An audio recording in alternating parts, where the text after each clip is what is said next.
Bergen-Belsen foi um campo de concentração onde a violência não só provinha das ordens superiores, mas também daqueles que vigiavam os prisioneiros no dia a dia.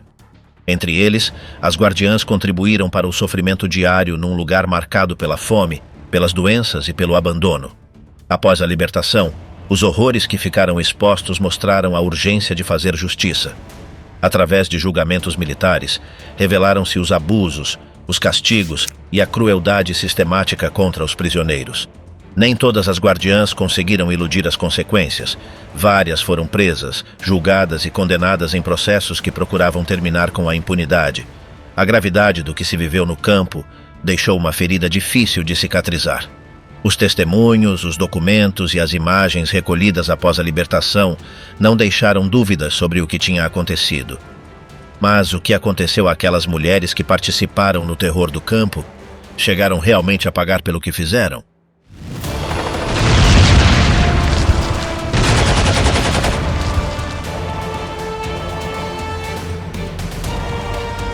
A libertação. Descoberta do horror. Em abril de 1945, as forças britânicas e canadenses chegaram ao campo de concentração de Bergen-Belsen, na Baixa Saxônia, Alemanha. Embora os relatórios dissessem que ali só havia prisioneiros de guerra, o que encontraram foi muito pior. Dezenas de milhares de cadáveres não enterrados e cerca de 60.000 pessoas vivas, mas gravemente doentes. A maioria era judia. Em 15 de abril, os soldados do 63º Regimento Antitanques Britânico foram os primeiros a entrar no campo. Nada do que tinham visto durante a guerra os havia preparado para algo tão terrível. Corpos amontoados, sobreviventes apenas conscientes e doenças fora de controle. Desde esse dia, cerca de 500 pessoas morriam a cada dia por causa da epidemia de tifo e da desnutrição. Embora Bergen-Belsen não tenha sido criado para exterminar, as condições extremas fizeram com que se tornasse um dos campos mais mortais. Só nos últimos meses, antes da sua libertação, morreram cerca de 35.000 prisioneiros. O primeiro contato ocorreu quando um emissário alemão com bandeira branca pediu uma trégua, alertando os britânicos sobre a propagação do tifo. A princípio, os oficiais duvidaram, mas decidiram avançar para o campo. Ao chegar, viram de imediato que a situação era muito pior do que o esperado. Depois da libertação, surgiram novos problemas. Muitos sobreviventes morreram durante a primeira semana, porque os seus corpos não resistiram aos alimentos ricos que lhes foram proporcionados. A falta de experiência neste tipo de emergências fez com que gerir a crise fosse muito difícil. Os britânicos organizaram o enterro dos milhares de mortos. Obrigaram os guardas das SS capturados a recolher os corpos e enterrá-los, trabalhando sem luvas nem proteção. Esta tarefa expôs muitos ao tifo e a outras doenças. Nas semanas seguintes, 17 membros do pessoal das SS morreram de tifo. Além disso, 3 foram fuzilados após tentarem escapar. Nos primeiros dias, houve confusão no campo. Como não havia pessoal britânico suficiente para controlar a situação, deixaram que tropas húngaras continuassem a vigiar. Isto provocou incidentes onde alguns prisioneiros, em busca desesperada de comida, foram assassinados. A epidemia de tifo continuava a espalhar-se. Não havia medicamentos suficientes nem condições para uma higiene mínima. Muitos prisioneiros foram transferidos para um antigo acampamento militar próximo, onde começaram a receber melhor atenção, embora já fosse tarde demais para milhares deles. O panorama dentro do campo era desolador. Crianças sozinhas, adultos incapazes de caminhar, corpos sem vida misturados com a lama e um odor insuportável que impregnava todo o ambiente. Os poucos hospitais improvisados ficaram cheios de imediato. Com o tempo, os britânicos conseguiram trazer alguma ordem.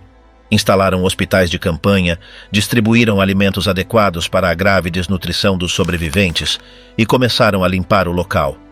Obrigaram os antigos guardas das SS a enterrar os mortos, da mesma forma humilhante com que eles tinham tratado as suas vítimas. Não recebiam comida suficiente nem proteção e trabalhavam sob ameaças constantes. A libertação de Bergen-Belsen trouxe liberdade, mas também mostrou que o sofrimento de muitos ainda não terminava. As sequelas físicas e emocionais durariam muito tempo. Este facto tornou-se num dos momentos mais importantes para mostrar ao mundo os horrores dos campos de concentração. As imagens captadas pelos soldados britânicos circularam amplamente e serviram como provas fundamentais nos julgamentos de crimes de guerra. Julgamentos de Belsen. O início da justiça. 5 meses depois da libertação de Bergen-Belsen, começaram os julgamentos para responsabilizar os culpados. Este processo, conhecido como o Julgamento de Belsen, foi um dos primeiros esforços importantes para levar perante a justiça aqueles que tinham participado nos crimes do regime nazi.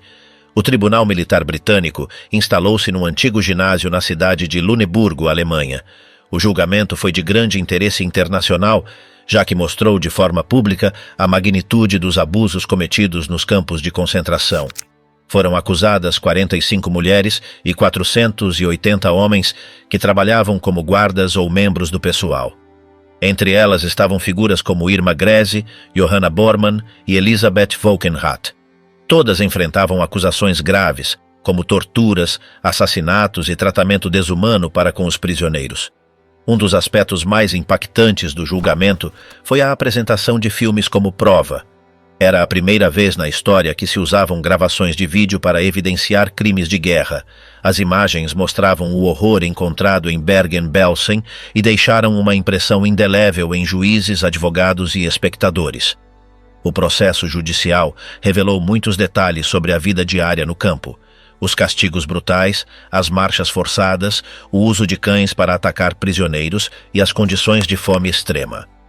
Também vieram à luz histórias de sobreviventes que, apesar da sua fraqueza, testemunharam com valentia contra os seus antigos algozes. O julgamento durou 2 meses. No final, 677 pessoas foram condenadas em distintos processos realizados na zona britânica da Alemanha entre 1945 e 1949.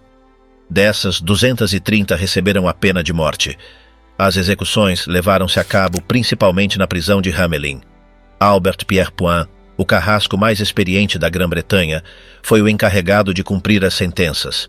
No total, 191 homens e 10 mulheres foram enforcados sob a sua supervisão. Entre as mulheres executadas encontravam-se Irma Grese, Johanna Bormann e Elisabeth Wolkenrath. Foram enforcadas em 13 de dezembro de 1945, depois de os seus crimes terem sido demonstrados com provas e testemunhos diretos. Durante os julgamentos, alguns tentaram defender-se dizendo que só seguiam ordens.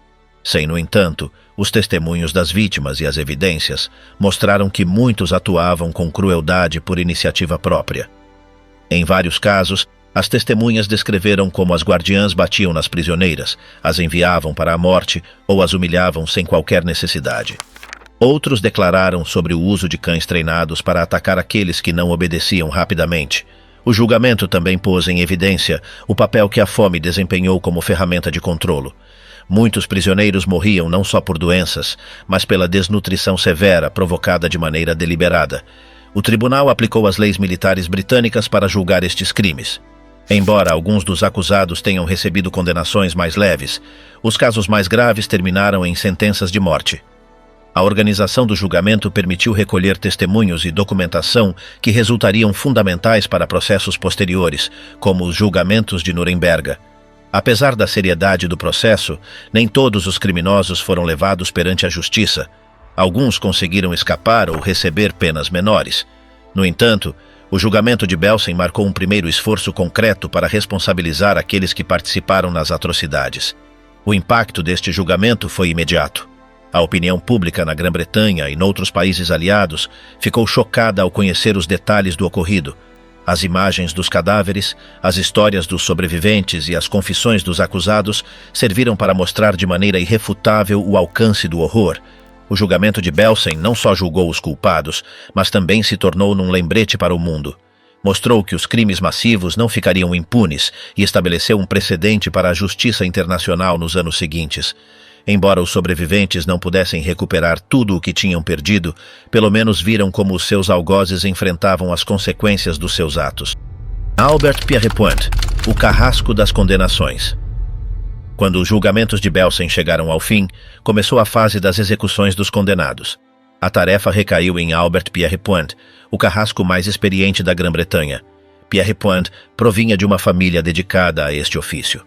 O seu pai e o seu tio também tinham sido carrascos oficiais. Desde jovem, Albert sabia que queria seguir o mesmo caminho.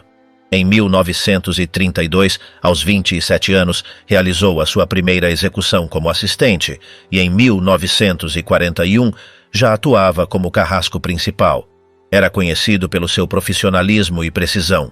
Sempre calculava cuidadosamente o comprimento da corda segundo o peso e a altura da pessoa para assegurar uma morte rápida. Durante a sua carreira, Pierre Pointe executou mais de 600 pessoas, incluindo criminosos comuns, espiões e, após a guerra, criminosos de guerra nazis. Para as execuções na Alemanha, foi transferido para a prisão de Hamelin, na Baixa Saxônia. Ali, instalou-se uma forca especial numa ala separada do edifício principal. A estrutura permitia realizar enforcamentos duplos, embora em alguns casos as execuções se fizessem de uma em uma. Em 13 de dezembro de 1945, foi um dos dias mais intensos. Nessa manhã, Pierre Pointe enforcou 3 mulheres e 10 homens, todos condenados por crimes em Bergen-Belsen. Entre elas estavam Irma Grese, Johanna Bormann e Elisabeth Wolkenrath. As execuções femininas tinham de contar com a presença de uma oficial de prisões.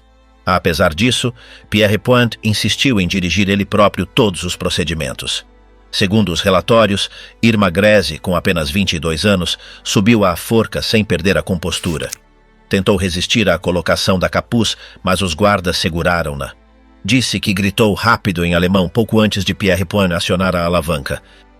A execução de Grese não foi tão rápida como era habitual.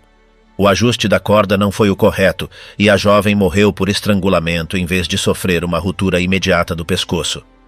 Algumas testemunhas interpretaram este facto como uma ação deliberada por parte de Pierre Pointe, embora os relatórios oficiais não o confirmem. Johanna Bormann foi a seguinte. De baixa estatura e completamente derrotada, não opôs resistência. A sua morte foi rápida e sem complicações. Elisabeth Wolkenrath, que também enfrentou acusações graves, subiu ao cadafalso pouco depois. Tinha sido responsável pela supervisão de prisioneiras em Auschwitz e Bergen-Belsen. A sua execução foi executada de maneira rápida. Depois das mulheres, Pierre Pointe procedeu a enforcar os 10 homens. Na forca dupla, caíamos de 2 em 2, reduzindo o tempo necessário para completar as sentenças. Pierre Pointe trabalhava com uma equipa pequena que incluía ajudantes para controlar o processo e preparar os condenados. Todos os movimentos eram rápidos e calculados. Durante a sua estadia na Alemanha, Pierre Pointe executou 226 pessoas entre 1945 e 1949. Em alguns dias, chegou a realizar mais de 10 execuções. Apesar da sua eficácia, Pierre Pointe considerava o seu trabalho como um dever e não como uma fonte de satisfação pessoal. Esforçava-se para que cada execução fosse o mais rápida e humana possível, dentro dos limites do procedimento. Em 1956, após um desacordo com o governo por questões de pagamento, Pierre Pointe decidiu retirar-se. Apresentou a sua demissão de imediato e não voltou a exercer. Passou os seus últimos anos a atender um bar junto da sua esposa em Southport, perto de Liverpool. Morreu em 1992, aos 87 anos. Irma Grese, a besta de Auschwitz e Bergen-Belsen. Irma Grese é um dos nomes mais recordados entre as guardas dos campos de concentração nazis. A sua história começou em 1923 em Wreschen, Alemanha. Cresceu numa família humilde e enfrentou uma infância marcada por tragédias familiares, como o suicídio da sua mãe quando ela tinha apenas 13 anos. Após abandonar a escola aos 14 anos, trabalhou em quintas e lojas locais. Em 1939, ingressou como assistente num sanatório dirigido por médicos nazis. Ali, esteve exposta a experiências médicas com prisioneiros, experiência que influenciaria a sua conduta futura. Aos 18 anos, Grese ingressou no campo de concentração de Ravensbrück para treinar como guarda. Em 1943, foi designada para Auschwitz, onde rapidamente ganhou fama pela sua crueldade. Supervisionava mais de 18 mil prisioneiras, muitas delas judias húngaras. A sua presença fazia-se notar pelo seu uniforme impecável, o seu chicote de couro forrado de celofane e a sua pistola. Era conhecida por golpear brutalmente as prisioneiras, especialmente durante as revistas, onde qualquer erro ou atraso era castigado com chicotadas ou golpes. Greze também utilizava 2 cães grandes como parte do seu domínio no campo. A menudo, soltava-os contra as prisioneiras que não conseguiam seguir o ritmo das marchas forçadas ou que cometiam alguma infração menor. Entre as piores acusações contra ela está a sua participação nas seleções para as câmaras de gás. Junto a figuras como Joseph Mengele, encarregava-se de decidir quem vivia e quem morria. Muitas testemunhas afirmaram que escolhia as prisioneiras mais jovens e belas para as enviar para a morte. Em Auschwitz, Greze não só era temida pela sua brutalidade física, mas também pelo seu comportamento pessoal. Atribuem-se-lhe relações íntimas tanto com oficiais das SS como com algumas prisioneiras, que depois eram castigadas cruelmente. No início de 1945, perante o avanço do exército soviético, Greze foi transferida para Bergen-Belsen junto a outros membros do pessoal de Auschwitz. Ali, continuou com a sua conduta sádica, apesar das condições cada vez mais desesperadas do campo. Em Bergen-Belsen, as condições sanitárias eram desastrosas. A fome, o tifo e a falta de água provocavam centenas de mortes diárias. Mesmo assim, Greze continuava a impor castigos brutais. Batia em prisioneiras famintas que tentavam conseguir alimentos e forçava-as a realizar exercícios físicos até ao colapso. Em 15 de abril de 1945, quando as forças britânicas libertaram o campo, Greze foi capturada junto a outros guardas. Durante o seu interrogatório, admitiu certos abusos, embora tentasse minimizar a sua responsabilidade, alegando que só cumpria ordens. No julgamento de Belsen, as testemunhas descreveram detalhadamente os seus crimes. Várias sobreviventes narraram como Greze batia, açoitava e enviava para a morte centenas de prisioneiros. A evidência contra ela foi esmagadora. Greze foi declarada culpada e sentenciada à morte. Tinha apenas 22 anos no momento da sua execução, tornando-se a mulher mais jovem executada sob a lei britânica no século XX. Em 13 de dezembro de 1945, na prisão de Hamelin, Albert Pierrepoint levou a cabo a sua execução. Disse que subiu ao cadafalso com frieza e inclusive tentou resistir a que lhe colocassem a capuz. A história de Irma Greze é um dos exemplos mais claros de como uma pessoa jovem pôde converter-se num dos instrumentos mais cruéis de um regime baseado no ódio e na violência. Elisabeth Volkenrath, ascensão e queda de uma supervisora. Elisabeth Volkenrath foi uma das guardas femininas mais temidas dos campos de concentração nazistas. Nasceu na Alemanha em 1919 e começou sua carreira como guardiana no campo de Ravensbrück em 1941. Desde seus primeiros dias, demonstrou ser eficiente em seu trabalho, o que logo a levou a ocupar posições de maior responsabilidade. No início de 1942, foi transferida para Auschwitz, onde desempenhou-se primeiro como guarda e mais tarde como supervisora das seções femininas. Embora não se caracterizasse por um sadismo extremo como o de outras guardas, sua firmeza e sua participação nas seleções para as câmaras de gás a converteram em uma figura temida. Durante seu tempo em Auschwitz, Volkenrath se casou com um oficial da SS chamado Heinz Volkenrath, um líder de bloco que também participava ativamente nas seleções e castigos aos prisioneiros. Juntos formaram um casal que, segundo testemunhos de sobreviventes, mostrava muito pouca compaixão pelas vítimas. Quando o exército soviético se aproximou de Auschwitz, Elisabeth foi enviada a Bergen-Belsen. Ali, continuou seu trabalho como supervisora das prisioneiras, ainda que as condições do campo fossem muito piores. Em Bergen-Belsen, o hacinamento, a falta de alimentos e a propagação de doenças como o tifo provocavam centenas de mortes diárias. Nesse ambiente de desespero, Volkenrath manteve a disciplina de maneira brutal. Segundo testemunhas, participava em castigos físicos, espancamentos e negação de ajuda médica às prisioneiras doentes. Embora alguns tentassem descrevê-la como uma funcionária que só seguia ordens, o testemunho dos sobreviventes indicou que tomava decisões próprias que aumentavam o sofrimento dos internos. Volkenrath foi capturada pelas forças britânicas quando libertaram Bergen-Belsen em abril de 1945. Durante seu julgamento, tentou justificar suas ações dizendo que só cumpria com seu dever. No entanto, a evidência contra ela era contundente. Apresentaram-se provas de sua participação nas seleções para as câmaras de gás em Auschwitz, assim como de seu comportamento cruel em Bergen-Belsen. Os testemunhos falaram de espancamentos a prisioneiras doentes, humilhações constantes e um tratamento despiadado para com os mais vulneráveis. O tribunal militar a declarou culpada e foi sentenciada à morte. Elisabeth Volkenrath foi enforcada em 13 de dezembro de 1945 na prisão de Hamelin, junto com outras 2 guardas de Bergen-Belsen. Subiu ao cadafalso sem mostrar resistência.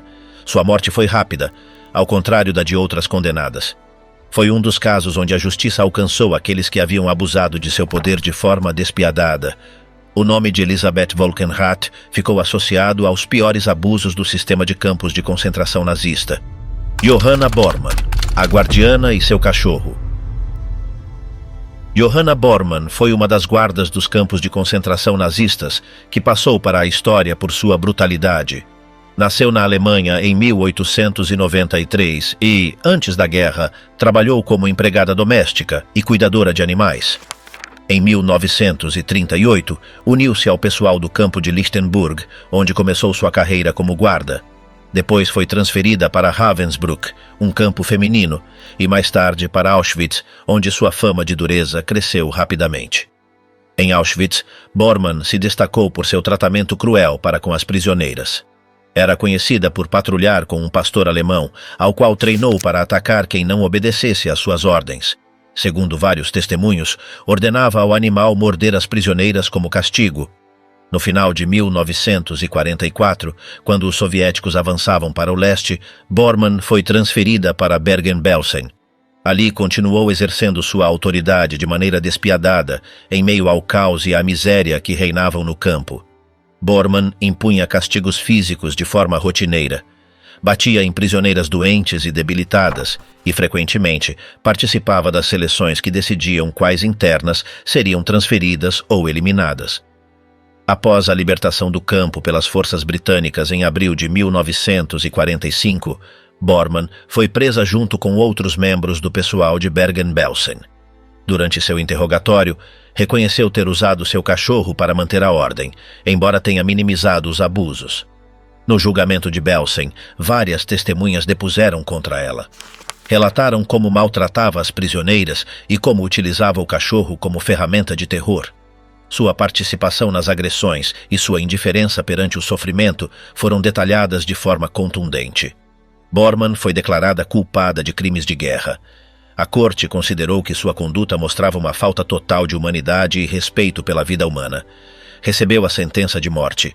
Em 13 de dezembro de 1945, Johanna Bormann foi executada na prisão de Hamelin, junto com outras guardas de Bergen-Belsen. Tinha 52 anos no momento de sua morte. Subiu ao cadafalso sem resistência. Sua execução foi rápida e marcou o encerramento de um dos capítulos mais obscuros dos crimes cometidos nos campos. A história de Johanna Bormann é um lembrete de como pessoas comuns se converteram em executoras da violência e do terror sob o sistema nazista. Herta Ehlert, a guardiana que admitiu sua culpa. Herta Ehlert foi uma das poucas guardas dos campos de concentração nazistas que reconheceu abertamente sua participação nos abusos. Nasceu na Alemanha em 1905 e começou sua carreira como supervisora no campo de Ravensbrück. Antes de se unir ao sistema de campos, trabalhou como ajudante de cozinha em estabelecimentos civis. Não tinha formação militar nem antecedentes no âmbito da segurança. No entanto, a necessidade de pessoal feminino para o regime nazista a levou a integrar-se às SS em funções administrativas. Seu primeiro destino importante foi Ravensbrück, onde recebeu treinamento básico em disciplina e controle de prisioneiros. Foi ensinada a impor ordem mediante a força e a seguir instruções sem questioná-las. A partir daí, foi transferida para Majdanek, onde continuou desempenhando tarefas de vigilância. Em Majdanek e depois em Auschwitz, Ehlert encarregou-se de supervisionar blocos de mulheres. Embora sua reputação de crueldade não alcançasse a de outras figuras como Irma Grese, vários testemunhos indicaram que aplicava castigos físicos severos e participava em seleções para trabalhos forçados. Mencionou-se que batia em prisioneiras que não cumpriam as normas estabelecidas ou que caíam exaustas durante os trabalhos. No início de 1945, quando a situação do Terceiro Reich se deteriorou e as frentes de batalha retrocediam, Ehlert foi transferida para Bergen-Belsen. Ali, atuou como assistente na organização do campo durante seus últimos e piores meses. Em Bergen-Belsen, a vida era quase insustentável. As doenças se propagavam sem controle, não havia alimento suficiente e os corpos se acumulavam sem serem enterrados. Em meio a esse caos, Ehlert tentou manter uma aparência de ordem, embora com métodos duros. Apesar das condições extremas, continuou impondo disciplina entre os prisioneiros. Após a libertação do campo por parte das forças britânicas, Ehlert foi presa. Durante seu interrogatório, admitiu ter batido em prisioneiras e ter usado a força para impor disciplina. Reconheceu que as condições do campo eram horríveis, mas alegou que havia tentado manter o controle em uma situação desesperada. No julgamento de Belsen, sua atitude foi diferente da de outros acusados. Não negou os abusos, embora tenha tentado justificá-los dizendo que obedecia a ordens superiores e que atuava segundo as condições extremas do campo. Também afirmou que às vezes tentou ajudar algumas prisioneiras quando era possível.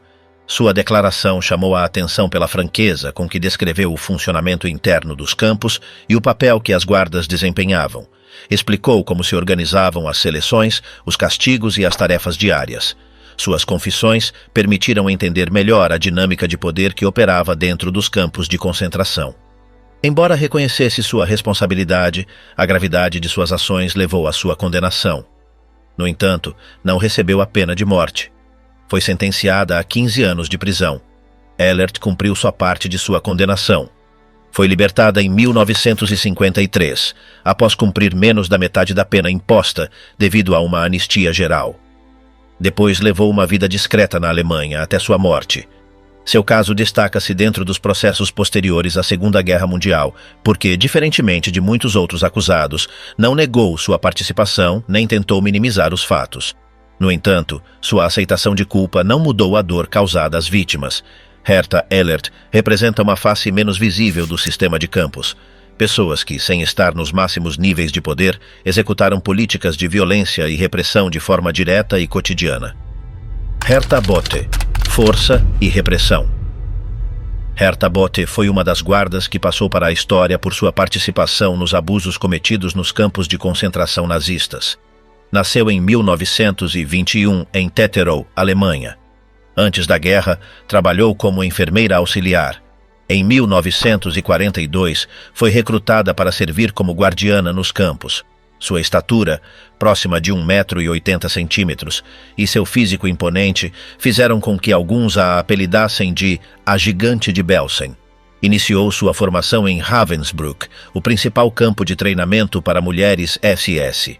Após seu treinamento, Bote foi enviada a vários campos, incluindo Auschwitz e, posteriormente, Bergen-Belsen.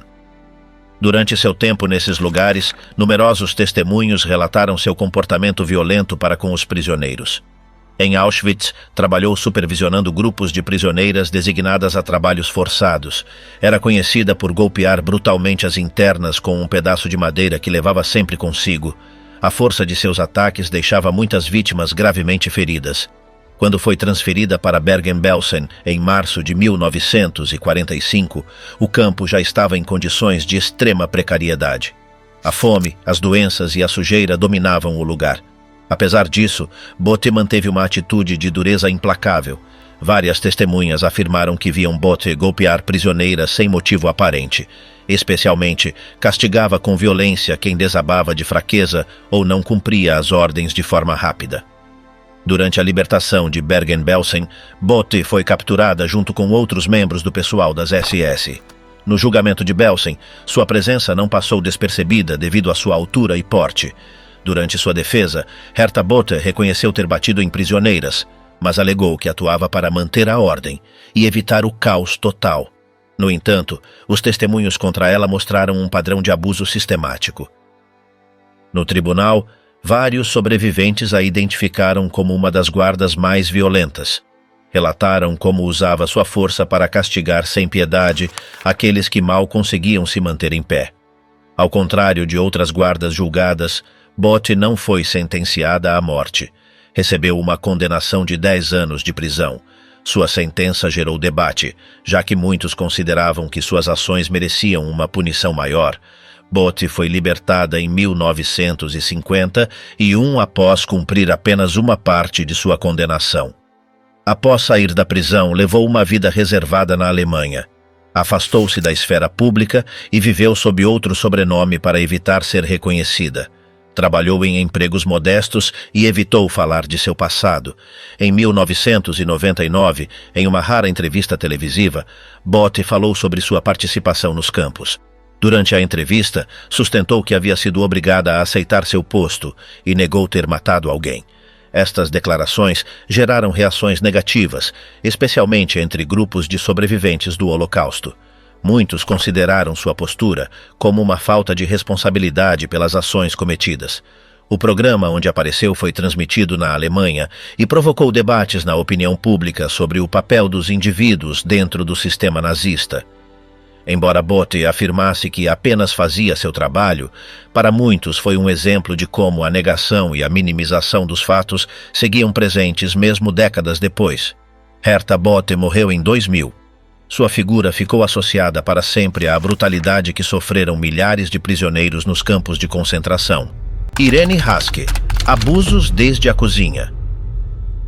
Irene Haske é um dos nomes menos conhecidos entre o pessoal feminino que serviu no campo de concentração de Bergen-Belsen. No entanto, seu papel dentro do sistema de abusos reflete como a violência era sustentada não só por figuras de alto perfil, mas também por quem ocupava postos secundários. Haske trabalhou principalmente na cozinha do campo, uma posição que, longe de ser menor, lhe dava um controle importante sobre a distribuição de alimentos, um recurso vital para a sobrevivência dos prisioneiros. Em Bergen-Belsen, a fome extrema fazia parte do castigo diário. Quem trabalhava na cozinha podia decidir, de maneira direta ou indireta, a vida ou a morte dos internos. O acesso à comida se converteu em um instrumento de poder.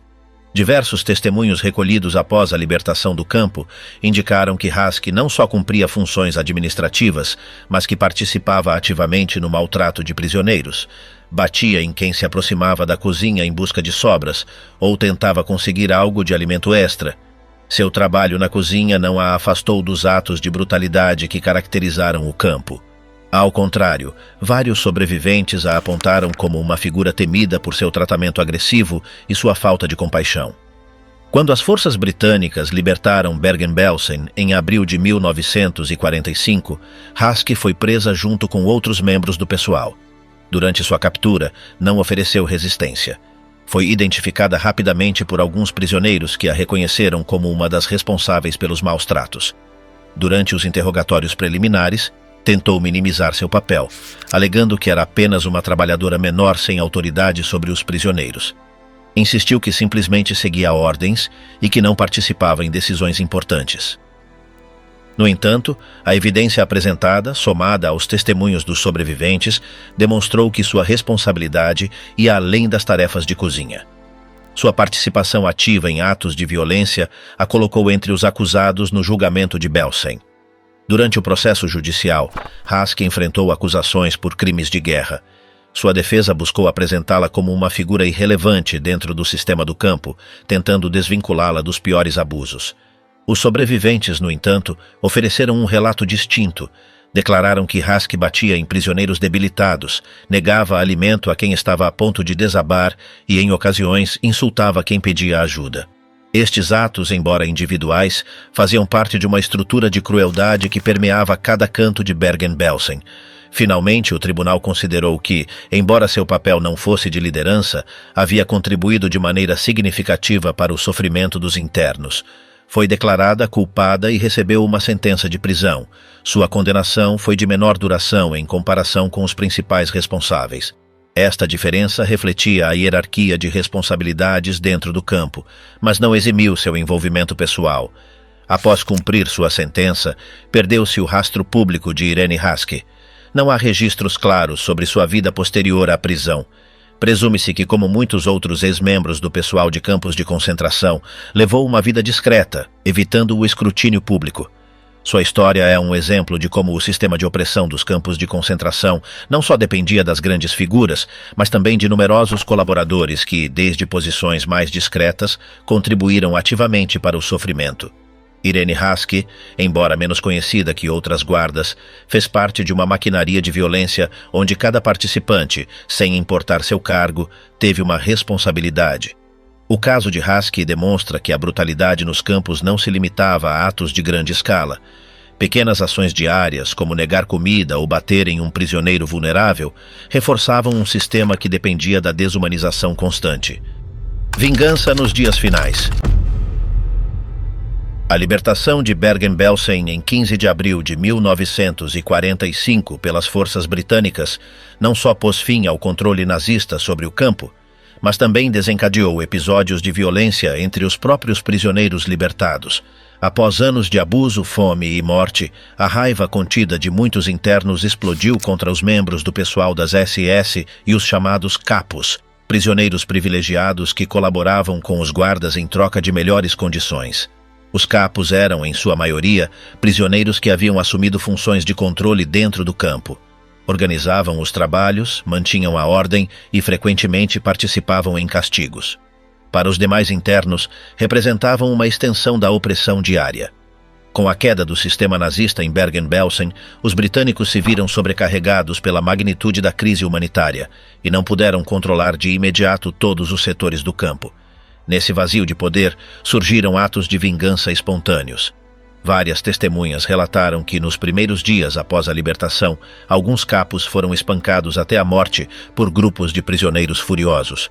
Outros foram arrastados para fora dos barracões e executados sumariamente.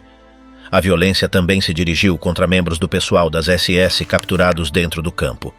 Embora os britânicos tentassem proteger os prisioneiros de represálias incontroladas, em vários casos não puderam evitar linchamentos. As condições caóticas, a fome, a doença e a falta de estrutura fizeram com que manter a ordem fosse quase impossível durante os primeiros dias. Os oficiais britânicos centraram seus esforços em tentar salvar vidas, controlar a propagação do tifo e enterrar os mortos, deixando outros assuntos em segundo plano. O ressentimento contra os capos não se limitava ao seu papel de colaboradores. Em muitos casos, eram acusados de terem se beneficiado enquanto o resto sofria. Alguns haviam abusado de sua posição, maltratando outros prisioneiros ou roubando as escassas rações de comida. O vazio de justiça imediata impulsionou muitos sobreviventes a tomar ações por suas próprias mãos. Para eles, ver seus antigos opressores sofrer representava uma forma de justiça direta após tanta dor acumulada. Não há cifras exatas sobre quantos capos e guardas morreram nesses episódios de vingança. Os relatórios oficiais britânicos mencionam incidentes isolados, mas a prioridade de documentar cada fato foi baixa devido à emergência sanitária que enfrentavam. Conforme se restabeleceu a ordem no campo, os britânicos tomaram medidas para proteger todos os sobreviventes, incluindo os antigos capos e pessoal das SS capturados. Muitos foram depois transferidos para prisões para enfrentar processos judiciais. Estes atos de vingança, embora compreensíveis do ponto de vista humano, mostraram o nível de desespero e trauma que os prisioneiros haviam sofrido. A violência daqueles dias foi uma resposta direta ao sistema de brutalidade que havia caracterizado a vida em Bergen-Belsen. A matança por vingança não foi organizada nem dirigida de maneira formal. Foi uma reação espontânea em um entorno onde a lei e a ordem haviam colapsado e onde a dor e a injustiça acumuladas durante anos encontraram uma via de escape imediata. Erros após a queda do campo. A libertação de Bergen-Belsen pelas forças britânicas em 15 de abril de 1945 foi um momento crucial, mas também deu lugar a uma série de erros que custaram muitas vidas que poderiam ter sido salvas. Ao chegar, os britânicos encontraram um cenário de completa devastação. Milhares de corpos sem enterrar, doenças fora de controle e dezenas de milhares de sobreviventes em estado crítico. A magnitude da tragédia ultrapassou qualquer plano prévio de ação. Um dos principais erros foi subestimar a gravidade da situação sanitária. Embora o tifo já tivesse se propagado massivamente, as medidas de quarentena tardaram a ser aplicadas de forma efetiva. Nos primeiros dias, muitos prisioneiros libertados vagavam livremente pelo campo e seus arredores. Esta falta de controle contribuiu para a propagação de doenças mortais, tanto entre os sobreviventes quanto entre os próprios soldados britânicos. Outro problema grave foi a alimentação. Com a intenção de ajudar, os britânicos distribuíram rações de comida militar padrão, como carne enlatada e biscoitos duros. Para prisioneiros que levavam meses ou anos em estado de extrema desnutrição, estes alimentos resultaram impossíveis de digerir. Muitos sobreviventes morreram devido a complicações gastrointestinais causadas pela ingestão de alimentos demasiado pesados. A falta de conhecimento sobre como alimentar pessoas em estado de inanição severa teve consequências fatais. Além disso, houve uma falta inicial de pessoal médico especializado. Embora os britânicos mobilizassem equipes de assistência sanitária, estas não eram suficientes para atender a dezenas de milhares de pessoas gravemente doentes. Os hospitais de campanha instalados não davam conta. Muitos prisioneiros morreram esperando atendimento médico ou sem receber nenhum tipo de ajuda efetiva. Outro erro foi confiar tarefas de vigilância a tropas estrangeiras, como os soldados húngaros que estavam presentes no campo. Houve relatos de abusos e assassinatos cometidos por estes guardas contra prisioneiros libertados nos primeiros dias. Também houve problemas com a administração de justiça imediata. Alguns membros do pessoal das SS foram retidos no mesmo campo, junto a prisioneiros libertados, o que gerou tensões e atos de violência. Com o tempo, os britânicos começaram a corrigir alguns destes erros. Trouxeram especialistas em nutrição para desenvolver dietas especiais, estabeleceram hospitais maiores e separaram os prisioneiros dos antigos carcereiros. No entanto, para muitos, estas melhorias chegaram tarde demais. Calcula-se que entre 13 mil e 14 mil prisioneiros morreram nas semanas posteriores à libertação, devido a doenças, desnutrição severa e erros nos tratamentos iniciais. Os próprios comandos britânicos reconheceram posteriormente que, embora tenham agido de boa fé, sua falta de preparação para enfrentar uma catástrofe humanitária de tal magnitude contribuiu para o elevado número de mortes. A experiência de Bergen-Belsen serviu como uma lição dolorosa. Em futuras liberações de campos, como em outros lugares da Alemanha, as forças aliadas atuaram com maior precaução, aprendendo com os erros cometidos em Belsen. A libertação de Bergen-Belsen foi um ato de humanidade, mas também mostrou as dificuldades de gerenciar o sofrimento massivo e as consequências de não estar preparado para enfrentar um desastre de tal escala. Joseph Kramer, o comando frente à justiça. Joseph Kramer foi uma das figuras mais destacadas dentro do sistema de campos de concentração nazista. Nasceu em 1906 em München, Alemanha, e uniu-se ao Partido Nazista e às SS em 1932. Sua carreira dentro dos campos de concentração começou em Dachau, onde serviu como guarda. Posteriormente trabalhou em Sachsenhausen e Mauthausen, acumulando experiência na administração de prisioneiros. Em 1940, foi transferido para Auschwitz, onde ocupou cargos administrativos e de supervisão. Durante seu tempo em Auschwitz I, envolveu-se na organização interna do campo e na supervisão dos trabalhos forçados. Em 1944, Kramer foi nomeado comandante de Auschwitz-Birkenau, o principal centro de extermínio do complexo de Auschwitz. Supervisionou a chegada de transportes de prisioneiros e as seleções que decidiam quem seria enviado às câmaras de gás. Seu período em Birkenau ficou marcado por sua eficiência na execução das ordens do regime nazista. Era descrito como um homem frio, metódico e completamente leal a seus superiores. Quando as tropas soviéticas avançaram para Auschwitz no final de 1944, Kramer foi transferido para Bergen-Belsen para assumir o comando do campo em sua fase final. Ao contrário de Auschwitz, Bergen-Belsen não contava com instalações de extermínio como câmaras de gás. No entanto, sob sua administração, as condições do campo se deterioraram rapidamente. A superpopulação, a falta de alimentos e o colapso sanitário provocaram uma catástrofe humanitária. Milhares de prisioneiros morreram a cada semana por fome, doenças e abandono. Durante sua gestão, Kramer mostrou pouca iniciativa para melhorar as condições de vida dos prisioneiros. Apesar de estar ciente da situação, não implementou medidas efetivas para deter as mortes massivas. Quando as forças britânicas chegaram a Bergen-Belsen, encontraram Kramer no campo, Foi preso imediatamente e fotografado enquanto percorria o local junto aos soldados britânicos, mostrando as condições desumanas que havia permitido. Durante os interrogatórios, Kramer afirmou que havia solicitado ajuda para melhorar a situação do campo, mas que seus pedidos foram ignorados por seus superiores. No entanto, os testemunhos de sobreviventes e outros oficiais mostraram que não tomou ações concretas para proteger os prisioneiros. No julgamento de Belsen, Kramer enfrentou acusações de crimes de guerra.